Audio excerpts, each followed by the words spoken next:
వంటిది అవసరం సొంత అవసరాల కోసం ఏర్పాట్లు చేసుకుంటోంది. జిల్లాలకు సంబంధించిన కార్యాలయాలు కావాలి అని కోరుకోవడంలో తప్పులేదు, పక్కా భవనాలు కావాలని కోరుకోవడంలో కూడా తప్పులేదు. కలెక్టరేటు, ఎస్పీ ఇట్లాంటి ఒక డిగ్నిఫైడ్గా హుందాతనంగా ఉండేటటువంటి భవనాలు ఉంటేనే దానికి ఒక వాల్యూ ఉంటుంది. అది రాయడంలో తప్పులేదు. కాబట్టి తెలంగాణలో అద్భుతం జరిగింది, ఇలాగే కదా అక్కడ ప్రజలకి చెప్పాం కదా మనం, తెలంగాణలో అద్భుతం జరిగింది, అద్భుతం చేస్తున్నాడు కేసీఆర్ అని. మరి ఎందుకు ఓడించారు ప్రజలు అక్కడ? ఇక్కడ అద్భుతం చేశాడు చంద్రబాబు నాయుడు అని చెప్పాం కదా 2014 నుంచి 19 దాకా. మరి ఎందుకు నమ్మలేదు చంద్రబాబు విషయాల్లో?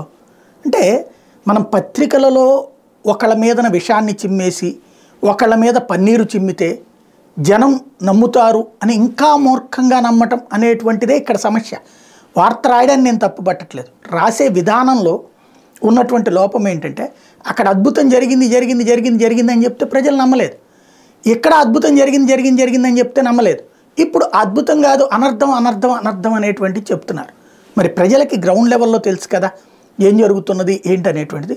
ఒక గ్రౌండ్ లెవెల్లో ఒక రైతు భరోసా కేంద్రం, ఒక గ్రామ సచివాలయం, ఒక ఆసుపత్రి, ఈ మూడు ప్రజలకు సంబంధించి నేరుగా లింక్ అయ్యి ఉన్నటువంటి అవి వచ్చినాయా లేదా అనేది కనబడుతుంటుంది అక్కడ.